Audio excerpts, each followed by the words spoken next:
In a modest diner on East 6th Street in Austin, Texas, a quiet woman in a wrinkled uniform was moments away from discovering a truth that would shatter everything she thought she knew about her workplace. What started as another exhausting closing shift quickly turned into chaos when a trusted manager's mask finally slipped, revealing months of systematic cruelty hidden beneath corporate efficiency reports. But Evelyn Cruz wasn't just another struggling employee clocking out after a long day. For 8 years, she had operated as the founder and owner of Cruz's Diner, responsible for building a sanctuary where hardworking people could thrive with dignity and respect. When Kyle Mercer attempted to break down a 19-year-old single mother through psychological warfare, he didn't realize he was targeting someone under the protection of a leader, trained to recognize injustice and fight for the powerless. That Evelyn launched an undercover investigation that unleashed consequences far beyond what anyone expected, exposing a toxic culture that had poisoned her life's work from the inside. What began as a simple conversation in a storage room transformed into a complete revolution in leadership philosophy. After that day, no one who worked at Cruz's Diner would ever forget how it feels when someone truly sees your worth. Before we get into this story, where are you tuning in from? Whether you're on break, at the office, or just scrolling at night, this one might feel personal. If you believe leadership is more than a title, hit that like button and subscribe for more stories that speak to the soul.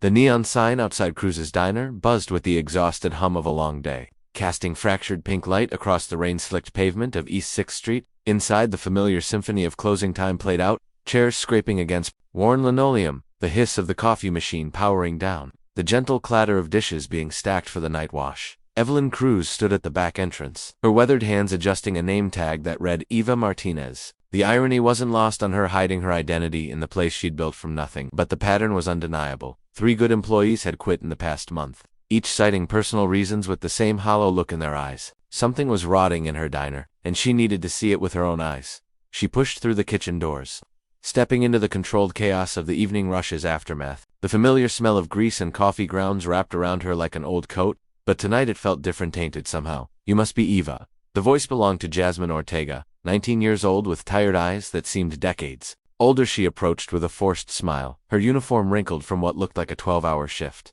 "I'm Jasmine. They asked me to show you around." Evelyn studied the girl's face, noting the way her shoulders carried tension like a physical weight. "Thanks, I appreciate it. Don't worry, it's not too complicated once you get the hang of it." Jasmine moved with practiced efficiency, but there was something fragile about her movements, like she was constantly bracing for impact. "The main thing is to keep your head down and stay busy. Kyle, he's our assistant manager. He likes things done fast." As if summoned by his name, Kyle Mercer emerged from the office, his presence immediately shifting the room's energy. He was tall, clean-shaven, with the kind of smile that never quite reached his eyes. To the handful of remaining customers, he was all charm and southern hospitality. But the moment he turned toward the staff, his expression hardened. "Jasmine," he said, his voice carrying that particular edge that made everyone in earshot tense. "Table 6 is still dirty. How many times do I have to tell you?" I was just about to no excuses. Kyle's interruption was swift and cutting. "Just get it done. And next time, don't make me have to point it out." Jasmine's face flushed, but she nodded silently and grabbed a cleaning cloth. Evelyn watched the interaction with growing unease, recognizing the subtle cruelty in Kyle's tone, the way he'd dressed down a hardworking employee in front of a stranger, the casual humiliation disguised as management. "Doman Kyle," came a gravelly voice from behind the counter. Marcy Henderson, a fixture at the diner for nearly 8 years, approached with a pot of coffee and a knowing look.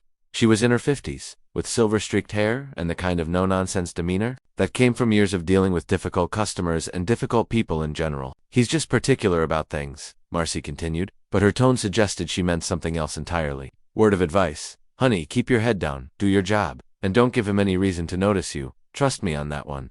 The warning settled in Evelyn's stomach like a stone. She'd hired Kyle 2 years ago based on his efficiency and his ability to boost numbers. He'd impressed her with his dedication, his willingness to take on extra responsibilities. But watching him now, seeing the way the other staff members seemed to shrink in his presence, she realized she'd been looking at spreadsheets instead of people. The last customer left around 9:30, and the real work began. Evelyn found herself assigned to wiping down tables while Jasmine handled the register count and floor mopping. She watched the girl work with mechanical precision, her movements speaking of someone who'd learned to be invisible, efficient, and error-free out of necessity. "You're doing great," Evelyn said quietly as she worked alongside her. "How long have you been here?" "About 8 months, Jasmine replied, not looking up from her task. "It's a good job, stable, you know?"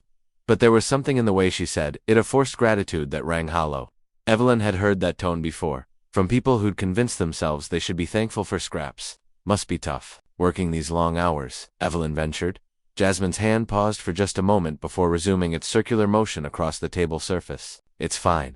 I need the hours anyway. From across the room, Kyle's voice cut through their conversation. Jasmine, these salt shakers aren't going to fill themselves, and make sure you check the sugar packets. Half of them were empty during the dinner rush. Jasmine's shoulders tensed, but she simply nodded. Yes, sir. Evelyn watched Kyle retreat to his office, then turned back to Jasmine. Does he always? It's fine, Jasmine said quickly. Too quickly. He just wants things done right. That's good management, right? But as she spoke, Evelyn noticed the girl's hands shaking slightly as she reached for the salt shakers. It was a small thing, barely noticeable, but it spoke volumes about the atmosphere Kyle had created, one where even the most dedicated employees lived in a constant state of anxiety. The evening stretched on, and Evelyn found herself cataloging moments, the way Jasmine flinched when Kyle slammed a tray down in the kitchen, the careful distance the other staff members maintained from him, the forced cheerfulness that seemed to drain away whenever he left the room. It was past 10 p.m. when Kyle finally emerged from his office, keys jingling in his hand. Jasmine, make sure the front door is locked behind me. And if it's tomorrow, I want you here at 5 a.m. sharp. We'll see how serious you are about this job. After he left, the diners seemed to exhale collectively. Marcy shook her head and muttered something under her breath about little tyrants with big egos, while Jasmine simply continued her work, moving through the closing routine with the practiced efficiency of someone who'd learned that the safest place was in motion. As Evelyn prepared to leave, she caught sight of Jasmine in the reflection of the front window. The girl was standing perfectly still for the first time all evening, her shoulders finally relaxing now that Kyle was gone. But there was something else in her posture, a weariness that went beyond physical exhaustion. Walking to her car, Evelyn's mind raced. She'd built this place to be different, to be the kind of workplace where people could thrive, where respect flowed both ways. But somehow, in her absence, in her trust in Kyle's impressive numbers and smooth reports, she'd let something poisonous take root. The neon sign flickered behind her as she drove away, and for the first time in years, Evelyn Cruz felt like a stranger in her own place. But tomorrow, she'd be back, and she'd keep watching, keep listening, until she understood exactly what was happening to her people. Because if there was one thing she'd learned from building this diner from nothing, it was that the most important conversations often happen in the quiet moments, when people thought no one was listening. The morning shift at Cruz's diner started the same way it always did, with Kyle's voice cutting through the pre-dawn quiet like a blade through silk. Evelyn arrived at 5 a.m. sharp, her Eva Martinez name tag firmly in place, to find Jasmine already there, setting up the coffee station with the methodical precision of someone who'd learned that mistakes had consequences. Morning, Jasmine said softly, offering a tired smile. Kyle wants the new girl to shadow the breakfast rush. Hope you're ready for chaos. But as the morning progressed, Evelyn began to understand that the chaos wasn't just about busy customers and complex orders. It was about something far more insidious, a carefully orchestrated system of pressure and blame that Kyle had woven into the fabric of daily operations. It started with Mrs. Patterson, a regular who came in every Tuesday for her usual eggs over easy, wheat toast, coffee black. She was particular about her eggs, and today they came back runny. A simple mistake, the kind that happened in every restaurant, everywhere, every day. Jasmine, Kyle's voice boomed across the diner, loud enough for every customer to hear. Table 4 is sending back their eggs. Again, that's the third complaint this week. Evelyn watched from behind the counter as Jasmine's face went pale. She knew the girl hadn't cooked the eggs. That was Carlos, the line cook who'd been with them for 3 years.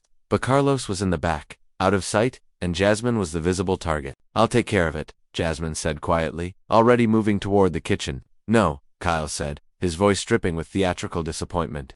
You'll apologize to the customer personally, and you'll explain to them why their breakfast was ruined. Evelyn felt her hands clench into fists as she watched Jasmine walk over to Mrs. Patterson's table, her head down, shoulders curved inward like she was trying to disappear. The apology was painful to witness, a 19-year-old girl taking responsibility for someone else's mistake because her manager had decided she was an easy target. Poor kid, Marcy muttered, appearing beside Evelyn with a fresh pot of coffee. He's been doing this to her for months. Always finds a way to make everything her fault. Why doesn't she say anything? Evelyn asked, though she suspected she already knew the answer. Marcy's laugh was bitter. To who? Kyle's got the owner's ear, and she needs this job. Girl's got 2 younger brothers at home, and a mother in the hospital. She's not gonna risk it over her pride. The information hit Evelyn like a physical blow. She'd been so focused on numbers, on trusting Kyle's reports about efficiency and profit margins, that she'd never bothered to learn the stories of the people who made those numbers possible. The rest of the morning passed in a blur of small cruelties. Kyle found fault with everything Jasmine did. Her coffee was too weak, her section wasn't clean enough, she was moving too slowly, she was moving too fast. Each criticism was delivered with the precision of someone who'd perfected the art of psychological warfare, always just professional enough to seem legitimate, always just personal enough to leave wounds. By lunch, Evelyn could see the toll it was taking. Jasmine's smile had become a rigid mask, her movements increasingly mechanical. She was still polite, still efficient, but something vital was being slowly drained away. The breaking point came during the afternoon lull. A customer had complained about the temperature of their soup, a legitimate concern that required a simple solution, but Kyle treated it like a personal affront. And once again, Jasmine found herself in the crosshairs. "This is unacceptable," Kyle announced, loud enough for the half-empty diner to hear. "Jasmine, you served this soup. You should have checked the temperature." "I did check. Are you arguing with me?" Kyle's voice took on a dangerous edge. "If you think you know better than I do about running this place, maybe you should look for somewhere else to work." The threat hung in the air like smoke. Evelyn watched Jasmine's face cycle through emotions: frustration, fear, and finally, defeat. The girl simply nodded and went back to work, but something had changed in her posture. A final collapse of whatever defenses she'd been maintaining. The afternoon dragged on, and Evelyn found herself working alongside Jasmine during the cleaning routine. The girl was quieter than usual, moving through her tasks with the kind of hollow efficiency that spoke of someone who'd learned to survive by becoming invisible. "You okay?" Evelyn asked softly as they worked side by side, refilling condiment bottles. Jasmine looked up, startled, as if she'd forgotten other people existed. "I'm fine," she said automatically, but her voice cracked slightly on the words. "You don't look fine." For a moment, Jasmine's carefully constructed mask slipped, revealing something raw and painful underneath. But then she caught herself, straightening her shoulders and forcing another smile. "Really, I'm okay, just tired." But Evelyn had seen enough.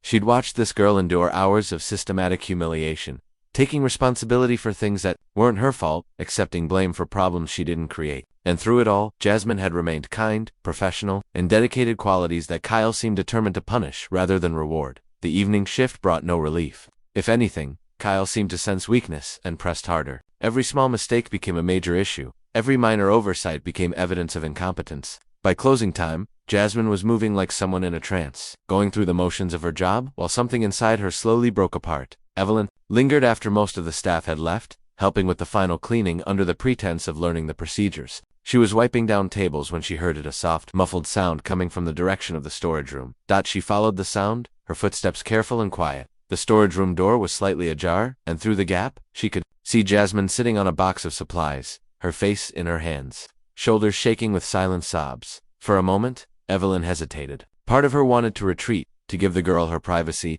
to maintain the fiction of Eva Martinez just a little longer.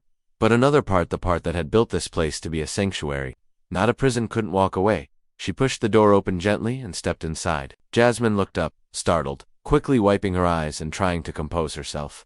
"I'm sorry," Jasmine said, her voice thick with tears. "I was just I'll get back to work." "Hey," Evelyn said softly, closing the door behind her. "It's okay. You don't have to apologize." But that kindness, that simple acknowledgement of her pain, seemed to be the final straw. Jasmine's composure crumbled completely, and the words came pouring out in a torrent of exhaustion and despair. I can't do anything right," she whispered. "No matter how hard I try, no matter how many extra hours I work, it's never enough, and I can't afford to lose this job. My mom's in the hospital, and my brothers need me. And I thought if I just kept my head down and worked harder, maybe things would get better, but they're not getting better. They're getting worse." Evelyn felt her heart break as she listened to this girl, this hardworking, dedicated employee who'd been slowly crushed under the weight of Kyle's systematic abuse. The worst part was the self-blame, the way Jasmine had internalized the constant criticism until she actually believed she was the problem. "You're not the problem," Evelyn said firmly. "What's happening to you here? It's not okay. It's not normal, and it's not your fault." Jasmine looked up, her eyes red and swollen. "But Kyle says Kyle is wrong." The words came out harder than Evelyn intended, carrying the weight of her own anger and guilt. "A good manager doesn't tear people down. A good manager builds them up. But he's in charge," Jasmine said, and the defeat in her voice was heartbreaking. "And I'm nobody. I'm replaceable." "No," Evelyn said, her voice breaking slightly. "You're not nobody. You're not replaceable. You're a person who deserves to be treated with respect and dignity, no matter what job you do." They sat in silence for a moment, surrounded by boxers of supplies and cleaning chemicals, in a storage room that had become a confessional. Finally, Jasmine spoke again, her voice barely above a whisper. "Sometimes I think I have to break completely before anyone will notice that I'm struggling, like I have to fall apart before anyone will see me as anything other than just another worker." The words hit Evelyn like a physical blow, because she realized, with crystalline clarity, that she'd been exactly that kind of person, someone who'd only noticed the problem when it became impossible to ignore. You shouldn't have to, she said softly. You shouldn't have to break for someone to notice you. You shouldn't have to sacrifice your peace of mind for a paycheck. And you sure as hell shouldn't have to endure abuse because someone else decided you were an easy target. Jasmine nodded, wiping her eyes again. I know. I don't know what else to do. Evelyn stood up, her decision crystallizing in her mind like ice forming on a window. She'd seen enough. She'd heard enough. The pattern was clear, the damage was documented, and the time for quiet observation had passed. You go home, she said gently. Get some rest. Tomorrow is going to be different. Different. How? Evelyn paused at the door, looking back at this girl who'd been carrying the weight of the world on her 19-year-old shoulders, who'd been systematically broken down by someone who should have been supporting her. Just different, she said. I promise.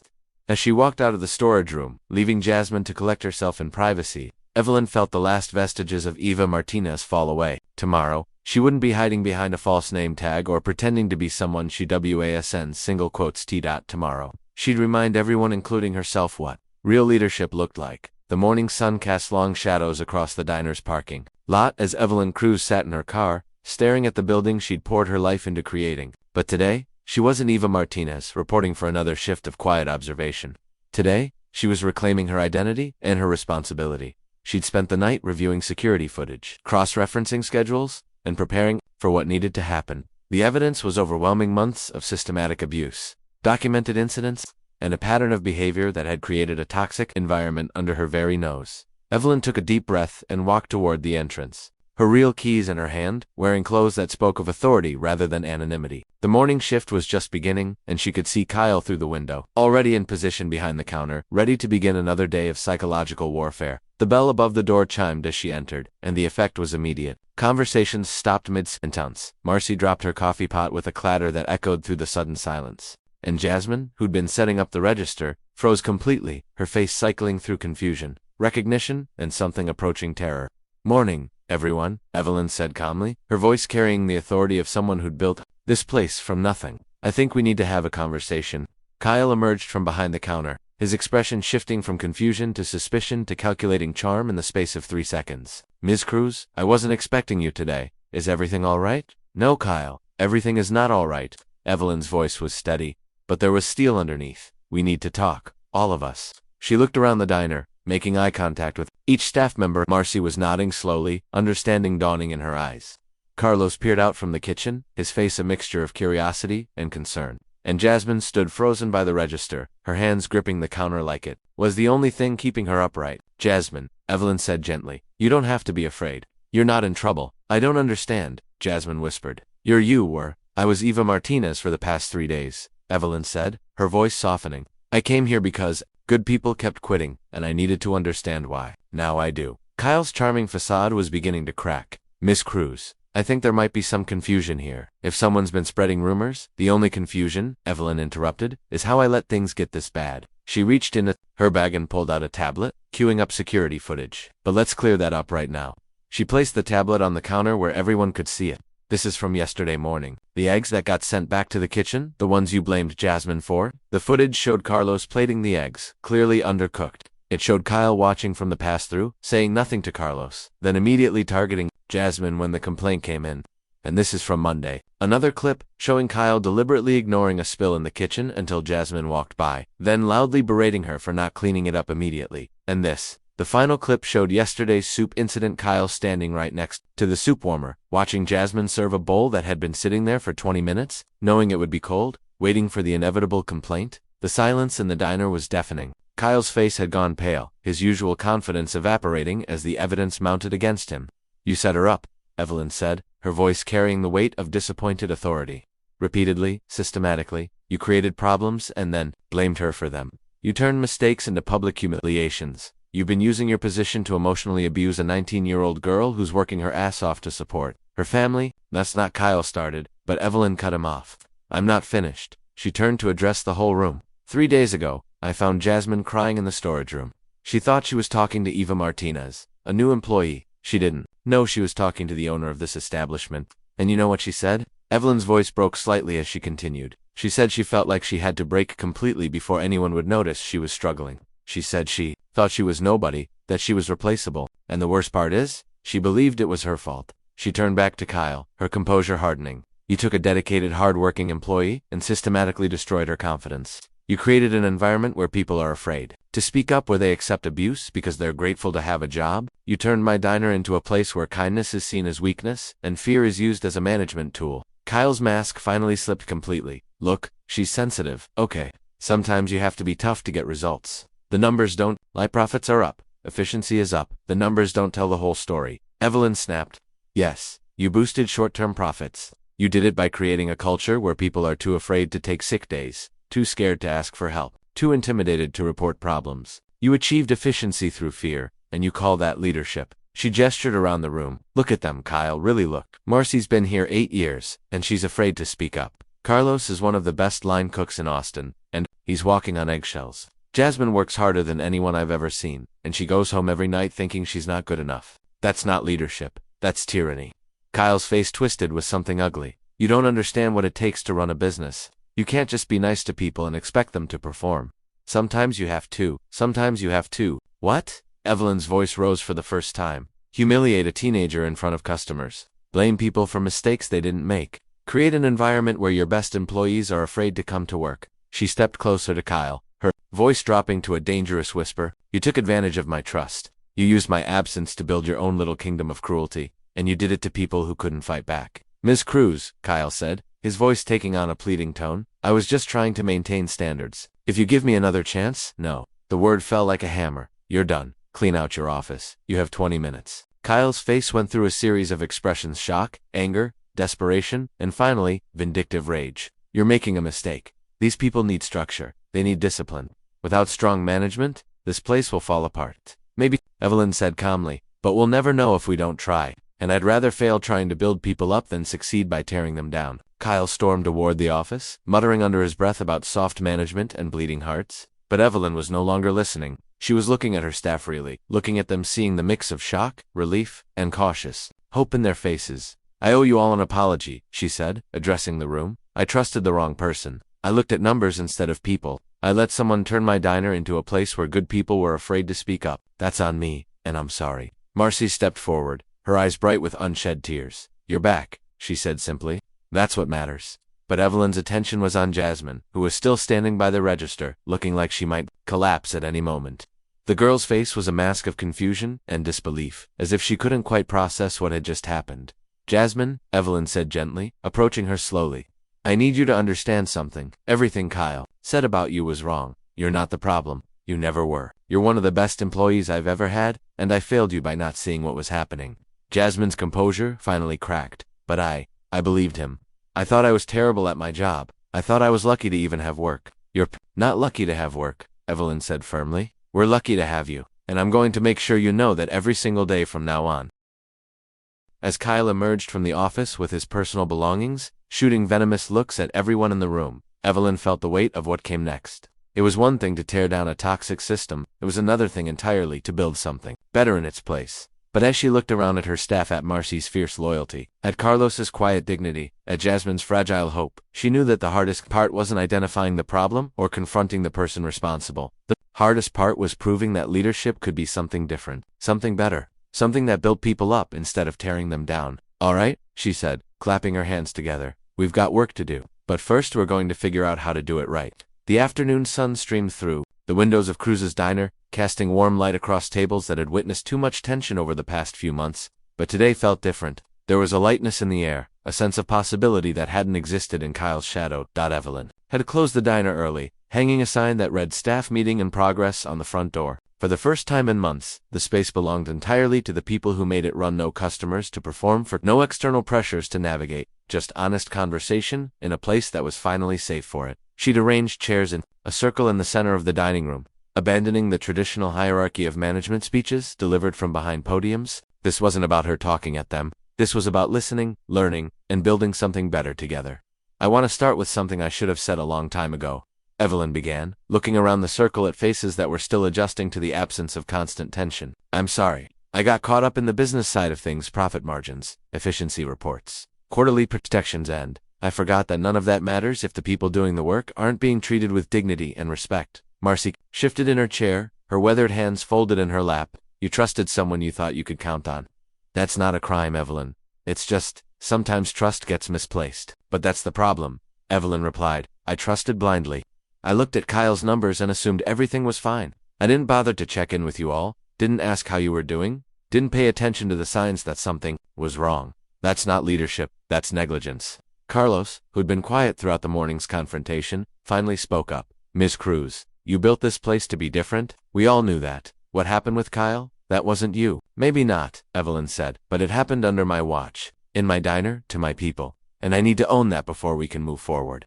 She reached into her bag and pulled out a leather notebook, its pages filled with handwritten notes. I've been thinking about what real leadership looks like, not the kind that rules through fear or intimidation, but the kind that actually serves the people it's supposed to protect. And I realize I've been doing this backwards. Jasmine, who'd been silent since the morning's revelations, looked up from her hands. What do you mean? I mean, I've been thinking about you all as employees first, people second. But it should be the other way around. Your people first, people with families, dreams, struggles, needs, and employees second. Kyle had it completely backwards. And so did I. Evelyn opened her notebook. So I want to make some changes. Real changes. Starting with you, Jasmine. The girl's eyes widened, that familiar fear flickering across her face. Did I do something wrong? Because I can work harder? I can stop. Evelyn's voice was gentle but firm. You need to stop apologizing for existing. You need to stop assuming that every conversation is about something you did wrong. That's what Kyle trained you to do, and it ends now. She pulled out a folder and handed it to Jasmine. I'm promoting you to shift supervisor. Full benefits, flexible scheduling to accommodate your family situation, and a 40% raise. You'll be working directly with me to help rebuild the culture here. Jasmine stared at the folder like it might disappear if she looked away. I don't understand. I don't have experience managing people. You have something better, Evelyn said. You have empathy. You understand what it feels like to be overlooked, undervalued, and afraid. That makes you the perfect person to help me make sure it never happens again. But what if I mess up? What if I make mistakes? Then you'll learn from them, Evelyn replied. That's what good managers do. They don't pretend to be perfect. They create environments where people can grow, make mistakes, and improve. Kyle demanded perfection and punished humanity. We're going to do the opposite. Marcy leaned forward in her chair. What about the rest of us? Are we going to have to start over with someone new? No, Evelyn said firmly. We're going to start over with each other. I'm moving back into daily operations. Not micromanaging, not looking over shoulders, but being present, available, engaged with what's actually happening here. She gestured around the room. This circle we're sitting in, this is how we're going to solve problems from now on. Not through hierarchical commands or public humiliations, but through honest conversation between people who respect each other. Carlos raised his hand tentatively. What if we disagree about something? What if we have conflicts? Then we'll work through them, Evelyn said. Like adults. Like people who care about each other and about this place. Kyle's way was to create artificial conflicts and then use them to divide people. Our way is going to be to address real conflicts honestly and find solutions that work for everyone. She stood up and walked to the back wall, where Kyle had hung a series of motivational posters about productivity and efficiency. One by one, she took them down, revealing the blank wall beneath. I want to put something different here, she said. A wall where people can share feedback, suggestions, concerns, anything that's on their mind. Anonymous if they want, signed if they're comfortable. And every week, we'll read them together and figure out how to address whatever issues come up. What if someone writes something negative? Jasmine asked, her voice still carrying traces of the fear Kyle had instilled. Then we'll talk about it, Evelyn said simply. Criticism isn't the enemy. Silence is. Kyle created an environment where people were afraid to speak up, where problems festered in secret until they became crises. We're going to do the opposite. We're going to create a place where people feel safe to be honest. She returned to her chair and looked around the circle. I know this is going to take time. I know trust isn't rebuilt overnight, but I want you to know that I'm committed to this too, you for the long haul. This isn't a temporary fix or a feel-good gesture. This is who we're going to be from now on. Over the next hour, they talked through practical changes. New scheduling policies that respected work-life balance. A clear process for addressing concerns. Regular check-ins between management and staff. And most importantly, a commitment to treating each other with basic human dignity. As the meeting wound down, Evelyn noticed something she hadn't seen in months. People were smiling. Not the forced customer service smiles that had become the norm under Kyle's reign, but genuine expressions of relief and hope. One more thing, she said as they prepared to leave. I want everyone to go home early today. Paid. Rest up. Spend time with your families. Do something that makes you happy. Tomorrow, we start fresh. As the staff filed out, chatting quietly among themselves, Jasmine lingered behind. She approached Evelyn hesitantly, still clutching the folder with her promotion paperwork. Ms. Cruz, she said quietly, I just wanted to say, thank you for seeing me. For believing in me when I'd stopped believing in myself. Evelyn felt tears prick at her eyes. You never should have had to stop believing in yourself. That sunk me, and I won't let it happen again. I keep thinking this might be a dream, Jasmine admitted, that I'll wake up tomorrow and Kyle will still be here, and everything will go back to how it was. It's not a dream, Evelyn said firmly, and even if it were, you deserve this dream. You deserve respect, opportunity, and a workplace where your voice matters. Jasmine nodded, her own eyes bright with unshed tears. My little brothers are gonna flip when I tell them about the promotion. Miguel's been worried about Mom's medical bills, and Sophia's been asking if she can sign up for art classes. She trailed off, seeming to realize she was sharing personal details. Tell me about them, Evelyn said gently. Your family. I should have asked months ago. For the next 20 minutes, Jasmine talked about her brothers. Miguel was 16 and brilliant at math, but too proud to ask for help with college applications. Sophia, 14 and artistic, but convinced her family couldn't afford to nurture her talents. She talked about her mother, recovering from surgery, but worried about the burden she'd placed on her eldest daughter. They're why I stayed, Jasmine said finally. Even when Kyle made every day feel impossible, I stayed because they needed me. Too, they're lucky to have you, Evelyn said. But from now on, you won't have to choose between supporting them and being treated with dignity. You can have both. As Jasmine finally left, her step lighter than Evelyn had ever seen it, the diner fell quiet. Evelyn walked through the empty space, really seeing it for the first time in months. The worn booths, the mismatched chairs, the coffee-stained counter of it felt like home again. She thought about the journey that had brought her here, from single mother working double shifts to owner of a thriving business. Somewhere along the way, she'd forgotten that success wasn't just about profit margins or efficiency ratings. It was about creating something meaningful, something that lifted people up instead of grinding them down. Her phone buzzed with a text from Marcy. Thank you for coming back to us. Another from Carlos. My wife says to tell you gracias for giving us hope again. And finally, one from Jasmine. Miguel wants to know if you're hiring tutors. He's good at math and wants to help other kids. Is that the kind of thing the new Cruz's diner might do? Evelyn smiled, typing back. The new Cruz's diner is going to do a lot of things differently.